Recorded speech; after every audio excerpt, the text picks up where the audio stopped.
Session's in order. Me again. You again. She's on the Sorry. stage. Turn off the lights. First topic is Golf course. Okay, I had indicated that I would have a contract, a draft of a contract for council to take a look at, to start getting a feel for where we're going. The golf course, I think we have something here. What you have in front of you is basically a boilerplate consultant agreement that we would enter into with Mr. Suggs to coordinate the activities at the golf course. One of the items that I know was concerned, he's interested in a multi-year contract. This still needs work, I'm sure, but we would handle that under the term. The last line there, by mutual consent of Greenhills and consultants, contract may be renewed for 5 additional one-year periods at a rate to be negotiated before commencement of each renewal period. And then, you'll be taking this with you to take a look at. You can discuss it when we meet again. But if you turn to the very last page, the Exhibit A, there's 2 sections there that we have had an opportunity to sit down and go through with Mr. Suggs. Section 1, the scope of services, if you take a look at that, those are the kinds of things we'll be expecting him to do. Coordinating a pool of volunteer experts to advise and assist with the operations, generate creative and realistic ideas to implement the golf course, generate ideas for marketing the golf course, provide us with accurate information that we can put into marketing materials, memberships, etc.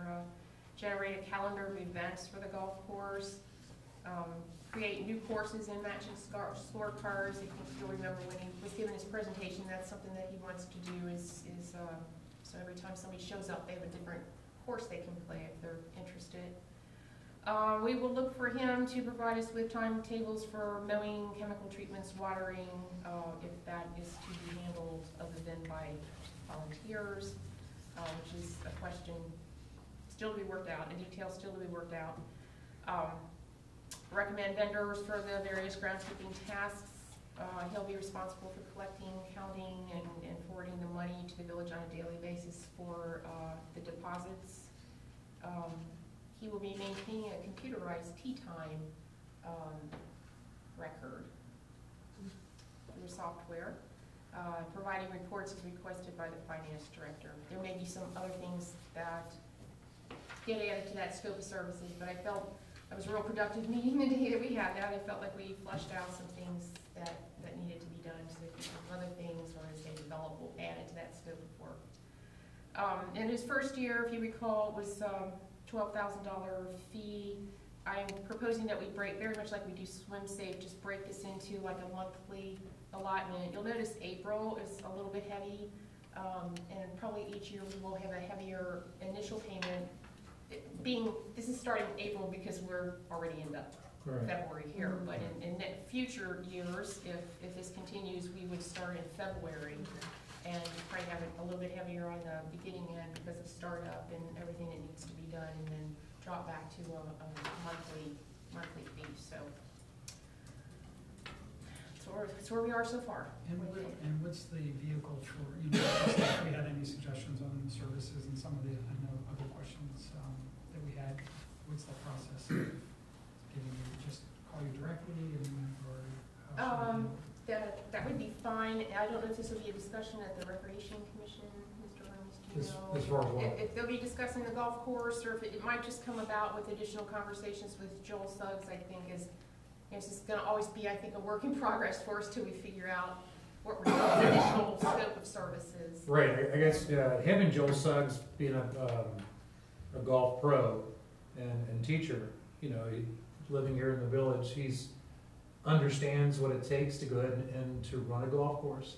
So we're really fortunate to have him being involved, because and what he's going to be paid for to do this, because he's taken the approach a lot differently than the way we've done it before in the past, and him being so close by and being hands-on and having a lot of different people involved and getting schools involved being here, which really makes it a good thing. His proposal gave a detailed document of what he feels would happen the first year, the second year, the third year, the fourth year, going out 5 years, best and worst case scenario. You know, to me, it's a comfort level to where it's not gonna come close to what we spent on the golf course last year. It'll be probably half the cost, so that's good, and he sees that the next year, that we could even see in the black instead of red. So, that's awesome. One of the things we're gonna be discussing at the rec commission is just, we like to have a bathroom there, an outside bathroom, and that's one of the things we're gonna be looking at as far as what the rec commission, you know, the monies that we have involved there, how we can get that situated by the golf course, because that'll be a big plus, especially if you have people visiting, and a lot of people, and that's not just gonna be a portalet, it's gonna be just a nice little bathroom, so. Those are the things we're discussing in the rec commission. And as far as when this actual contract gets firmed up, I guess that's what I'm trying to find out. Like, when would you need input by, if we have any input, and? You know, I think if we're gonna go this way, because the season's rapidly approaching, we should probably, is it realistic to have this to the March council meeting? Yeah, but you know, input's ongoing too. I mean, he's gonna be open to what we would, It is a contract, so Yes. I think it would be good for us to have a firm, you know, we'll have a firm deadline when we're actually signing this and saying, yes, this is what we're expecting. yeah, because based on the scope of services that he's trying to accomplish, yeah, that's really good. Oh, it is. I really like where it's heading. It is light years ahead of anything we've been able to Right. put together, because we're not golf pros. And I really think it's a great thing. I know that there was a couple smaller questions, you know, whether if he was gonna do lessons or not, and how that would be handled. I just wanna know, if we have input, what's the deadline, and I know we gotta get moving, so that we can give advice that date is all. Right. Yvonne, just two things to think about right up top. Start date, the close date of the golf course. I don't know if that's been discussed or not. I know he would like to bump it up. Last year we were 1st of May, last of September, and I think he would like to see 1st of April through October. I don't know if that's gonna be feasible this year or not. Okay. Mm-hmm. And then, I know what an area of caution is what can we allow volunteers to do and what can we not allow them to do, just from a liability standpoint.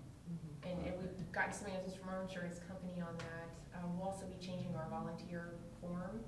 We're actually creating a new one for this. Our other one is to, when you want to volunteer, you fill out an application. But this will be a specific, like you're volunteering for this, and it'll look different.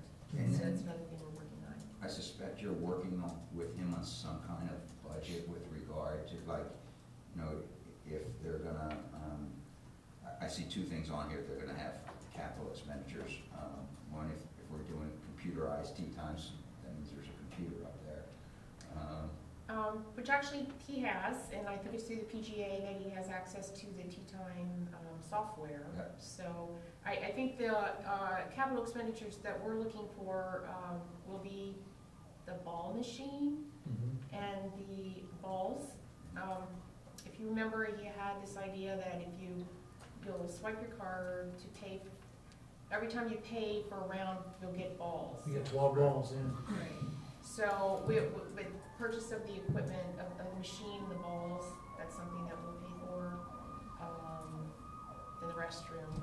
There were other things discussed, but we won't be doing those in the first year. I think those are gonna be enough expenditures, and then we'll see how it goes and Okay. maybe do a little bit more. And the restroom, I think, is a good idea, because it's gonna benefit more than the golf course. I mean, the picnic shelters Oh, need it, playground, everything, that'll get a lot of use, so that's. Mhm. And then I know one other question, I know at one point we were gonna look at the insurance if someone wasn't manning the actual golf, you know, shop, if you will.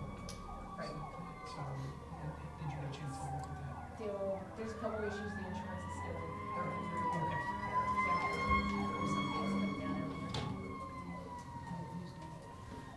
All right. So, the answer, I guess, if you have questions or comments, go ahead and feel free to take them to me and. Go forth and soccer. continue to work on it. No, in golf, go forth in golf. And one other thing, this has always been pretty much a 100% cash business, except for, the 13 memberships we sell every year. Everything else is cash. Mhm.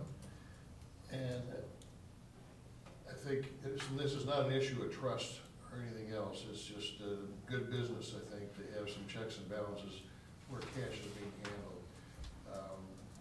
So, that should be a part of this, how exactly we can account for the cash. If it's people putting money and or credit cards into a machine and getting some balls back, there, needs to be some kind of a counter that we can have checked and double checked. And we've never really had that before. Actually, I feel like everybody working up there has been trustful and all that, but there's a lot of free play. We've always had a lot of free play up there for a variety of reasons, and I always felt like we need to get a better handle on that. So hopefully that can be a part of the program too. I'm not sure how that's getting. For his protection as well. Exactly. Right. Exactly. Yeah, as I said, it's not an issue of trust. It's just good business. It's something we need to get our arms around. We did already discuss the fact that it's gonna kind of swing the other way now. It will be mostly credit card. Yeah. Because he even Which felt, is good. somebody will show up one time without their credit card, and then they'll realize they have to have a credit card Mhm. anyway, so. That'll be changed, but yes, we're working on that. He's already met with, our finance director.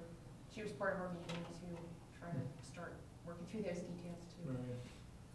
I'm very optimistic about it, and I think we're really fortunate that he has come to us with this proposal and is wanting to do it. And I think a great price and a great savings, but so that everyone is aware, if things get really off the tracks, I mean, he has some pretty lofty goals, but if it gets really off the tracks, there is a termination clause in here that cancel the contract.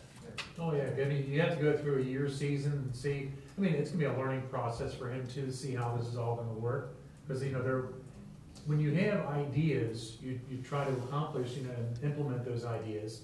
And he can actually change them out, a little bit during the course of the season. So it's gonna be a learning process for all of us. But ultimately, if it turns out to where it's his worst case scenario, we're saving over 20 grand, so that just makes sense to me, okay? And next year, if it all of a sudden ends up being to where he's actually showing something in the black, we're gonna be doing cartwheels, guys. So, he's getting it out there, and the biggest thing is getting it out there to schools. And, the schools have been coming here, so that's great. Ms. Pollack, would there be an advertisement somewhere in the Greenhills Journal? The fact that it's going to be credit card, and, when it's going to be open, and some of the things about it, so that people get, the citizens Right. Yeah, get that's what- acquainted with. We'll be working on all that right now. The Right. biggest thing was getting back to him and making sure that, hey, this is a go. Mhm. Because, he's been doing a lot of work even without even knowing this is gonna be a go. So So- it might not be this month, but it will be next month. Oh, As yeah. soon as we have the right data, Okay. we'll get it out there. All right, is that everything? Yes, sir. Oh, on Other the next. items? Yes, are we done, are we done with golf? I believe we're done with golf. Did we We're have- done with golf? Done with golf? Okay, yes, we're done with golf. I also had the zoning code for discussion. Any issues?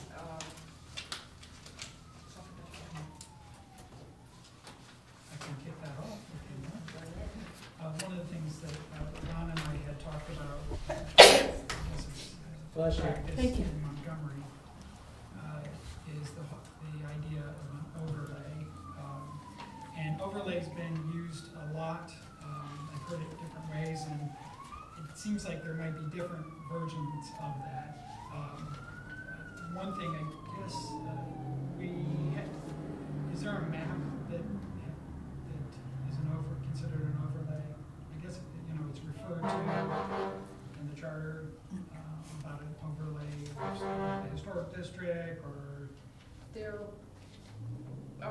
how it would be reflected on our zoning map, it would actually show up, like on the zoning map, there would be perhaps like a cross-hatched area that would be an overlay of an existing district. okay. And is there, I'm trying to remember all this. So there's the 1949 map that the charter refers to, and it also refers to a historic map, I thought. And I just wonder, at some point, we have to lay the maps on the table, and I know you're in the process of doing that. Well, the zoning map, council's being asked to adopt a new zoning map, Sure. and that has no overlays on it. There are no historical districts on that, Okay. because those districts need to be developed per the new zoning code. But does that happen after or before? After, yes, Okay. after, because we have no process for developing those now. The, Okay. the existing zoning code does not speak to that, the new zoning code will speak to that. So, if there's a historical district, because that's what chapter 18 is Sure. about, right? If a building or a district, if the residents wish to declare themselves a historic district or be declared a historic district, there's a process in there for doing that. Okay. So, and those get recorded in the future. So it's not identifying a certain area, so No. not necessary No, for this? no.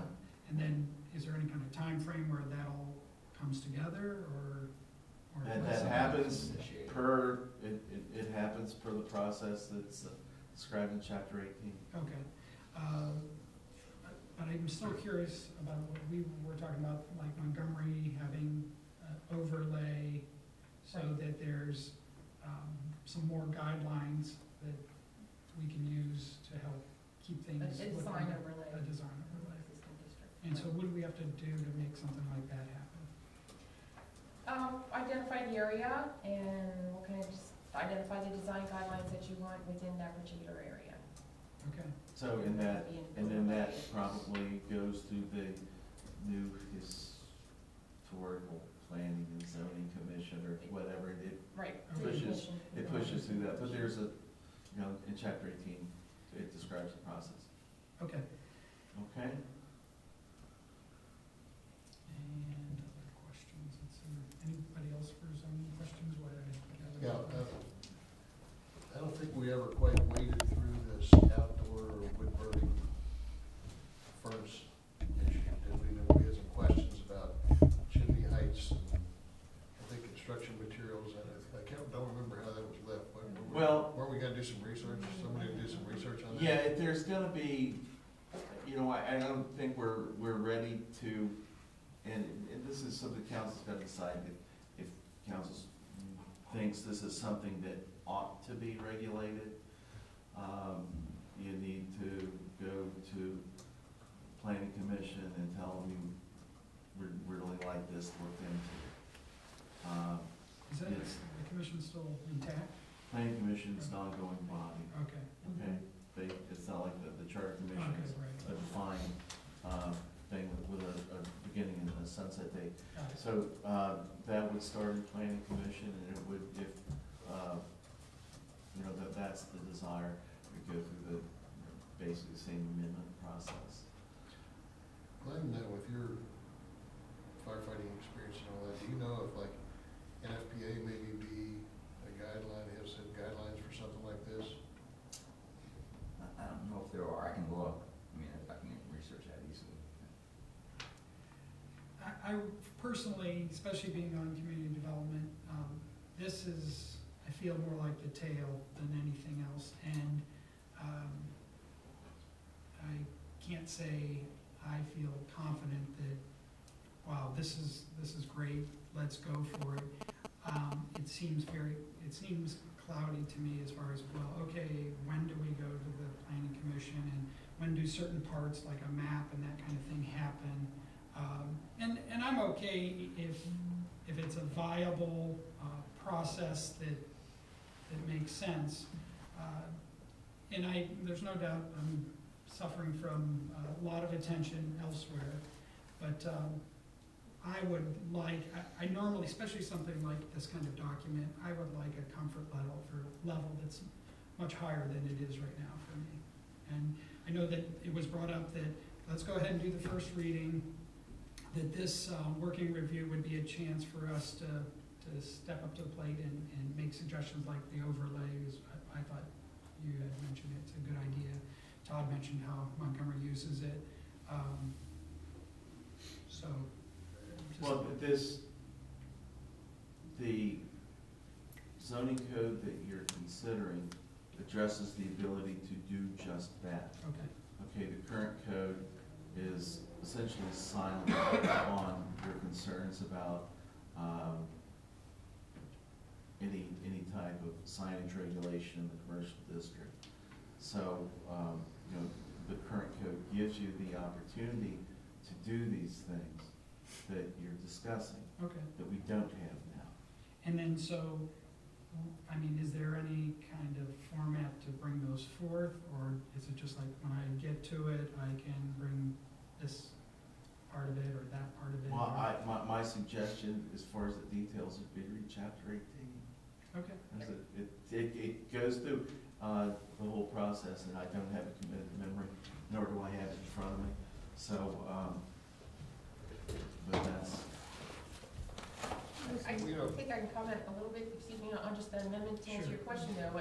Amendments to the zoning code can come from council, Okay. but then they get sent to planning commission to go through the usual process, or they can be initiated by planning commission, or they can be initiated by a citizen who takes a request to planning commission. So you would, as I would envision it, you would want to get that document in place, and then if there are things that you want to do an overlay, that would be Okay.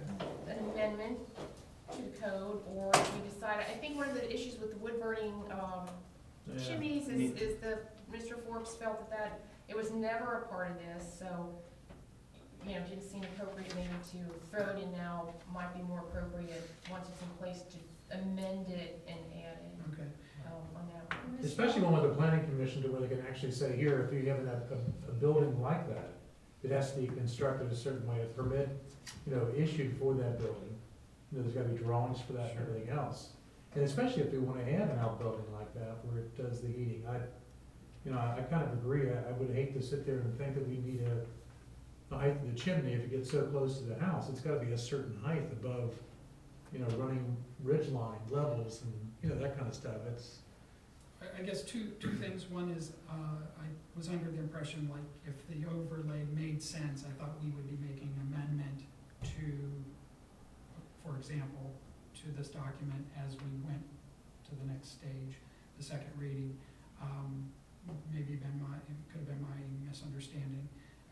The other thing is, that's right. Well, I know what you're saying, you're saying, God, if we actually say, we want this document, when, we're not even actually dictating where all this overlay, we're not showing where it's at, you're thinking that should be depicted. But it makes sense to me. Well, Yeah. but we can't, That's all right. okay, we can't do it until the document's in place. You're kind of getting the cart in front of the horse here. In chapter 18, thank you, Glenn, you know, in 18.4, designation of local historic landmarks, historic districts, contributing buildings, and historic sites. So council may from time to time designate specific properties as historic landmarks, et cetera, et cetera. The application to designate a property as a historic landmark, contributing building, or historic site shall be initiated by the owners of the property, the planning commission, or by the council. Okay, so you have, once this zoning code is in place, then council has the opportunity to initiate And modify. these districts or areas and designating, you know, a building as a historic landmark So, within the context of this zoning code. so one clarification. So you've got to do this first before you can do Okay. that. One clarification with, and I don't know if you're familiar with Montgomery or it was just Todd that was familiar with that overlay. Is it always tied into the historic reasons, or is it an overlay, like we talked about signage and that kind of thing? Are there different types of overlays, or? Okay. Yes, there are. Okay. Mr. Mayor? Yes, ma'am. if someone is going to bring the wood burning stove situation to the planning commission, who would be the indicated member of council that will be doing that? Any one of us Anyone. would think. Well, I mean, anybody can take what you please to planning commission. It's just a matter of getting it on the agenda and getting planning commission meetings scheduled. Okay. And I believe it's their intention to have one in the reasonably near future. I don't Yeah, know. nothing's scheduled right now, Meeting but- scheduled right at the moment, but we'll need to do that and, okay, but, With an eye towards trying to, seems like we've lost momentum here, we're kind of struggling around. I think there were some significant things initially when we started looking at the zoning code, let's call those the chunks. I think we got rid of most of the chunks, the big stuff.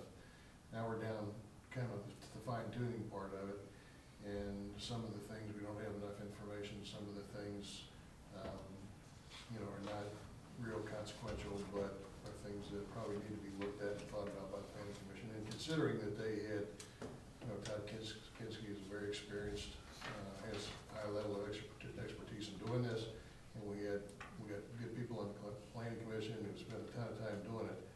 I think maybe it's time to start moving this forward and going ahead and getting it approved.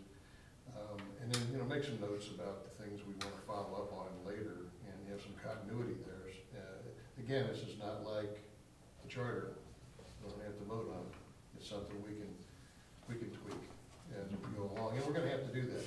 I think it'd be unrealistic to think that we can do sweeping changes to our zoning code like we're doing here and not have some glitches pop up now and then, or need to do some fine tuning on it on down the road. But, as far as historic districts, there's a lot going on in that area, and probably anything we could do now might be even premature and have to be changed again at some later date. So, I think probably the logical thing to do here is to go ahead and get this passed. And then maybe even in the next work session, or after we pass it, sit down and do a bullet list of things we want to continue to work on, if it's the fireplaces, if it's the historic implication, if it's signage or whatever, and then kind of deal with those on down the road. One other question, if I could. So would the planning commission have the ability to stop a recommendation that came from council? In other words, is it an approval process, or? I believe they have to make a recommendation, yea or nay, but it comes to you, comes to council. Okay. for a and council, final. council Council doesn't sets policy. advocate any Okay, of well, I their thought that, I just. authority. Okay, Planning commission is subservient to council. They make a recommendation, you have a choice to accept it or okay. deny it. You all were the ones elected to vote. Oh, goody. So, Okay. pursue it. Well, I'm gonna pursue the outbuilding. Yeah. I agree with Bud though, Yeah, we've had this in the public domain for more than 6 months and had lots of comments from folks, I feel like. And my concern with not getting it to the finish line is right now we are exposed with a zoning code that we know is obsolete. yeah, we're more exposed Yeah, without and passing. I'm not recommending we don't bring it forward. I'm just going on the basis of when we talked about it before, let's get the first reading, we'll be able to discuss it during working review. I don't feel fully like that's happening, but Well, what is it that you're uncomfortable with? well, I'll take credit. I mean, part of it is, I would have liked to have been more prepared and more specific, and so it's not on you, it's on me. I just haven't had the time. Mr. Halter, I have a couple of other feelings about that too, and I have been fully immersed in this as well. So I see what you're saying, and I understand that, there's a couple of things that I would like to have a little bit more information myself. One of them being I brought it up at the retreat about the, separation that they have with Our Lady of the Rosary, for example, being a school and the playground and no parking, or having the parking and no playground, therefore no school, if at some point in time needs to be one. And I still feel kind of, and I use the word queasy about the word density of the buildings. It seems like it's a drastic, big change for me to comprehend between 10 that was allowed to 14.5. And I can't put my idea around it to find something similar to that has become, so I can visualize that. And I'm having problems with that concept as well. So I understand. I think it's good. I mean, it sounds like we have the ability to make changes and influence it along the way. So I get that and I understand that. And, you know, especially with our community, it is a highly sensitive area because there's so many thoughts and facets to it. So I don't want to take anything away from everybody that's put their effort into it. And I just think that we should be diligent to see if it needs adjustments and make those adjustments. It's easy to, once something goes through, to do business as usual, and that's not my plan. I'm hoping that we can make changes where they need to be made, and some of it has to do with understanding on my part and being more educated in that area too. So, And I think the mayor's been clear for a long time that I don't think that this document that every one of us is going to love it from the first page to the last page, and I think it's not realistic to think that we're going to be able to address every single variable that's out there. Oh, I understand that. And I think things in the village and things in society will evolve and change, such as the chimney thing. I mean, there's one, I believe, in the village, and there wasn't one 2 years ago. Maybe there's something else in the next 12 months that pops up that wasn't here before that we'll need to address. I think my feeling about it is that sometimes things come in such a great volume that it's easy to have something like this get lost because we have dealt with it and something else becomes a priority. And I think we have to consciously make ourselves the effort that we are not going to let that happen, and be able to make whatever changes they need and present to the commission, the planning commission, whatever we need to. I for one feel really comfortable that this has been examined, reviewed, feedback, input. I think we've gone a very, very thorough process. You know, Jeff, your passion as far as making sure you're getting things done, you'll get those things done or amended. You know, because that's who you are. You know, and it's just like in anything, you know, if I'm looking at something and I wanna make a change, I'm gonna get as much information and bring it to you guys too. So we can either, you know, have a vote on amending something, if for sure, if it makes sense. As well. Every zoning code in every community is a living document, you know. If it were a document like the charter, that you kind of change it and then put it to bed for years, we wouldn't need a planning commission or a board of review. Right. Okay, so I think trying to get this, I don't think there's possible to get this thing perfect. We just got to get it workable, which I think it is now, and get it passed. And then, you know, planning commission and zoning appeal board, they're going to know if something needs to be changed maybe before we do, because they're going to be having problems with it. All right. Is there any other discussion regarding the zoning code? Anything else for the good of the order? yeah, why those two dressed alike? Purple thing going on. Nicely I done. didn't get the memo. You didn't get It's the land. Hey, it's the green. I like people that went to Elder, how's that? All right. Well, I know that troubles you. hearing nothing else, coming before council, I'll entertain a motion to adjourn. So moved. Is there a second? Second. No objections, we stand adjourned.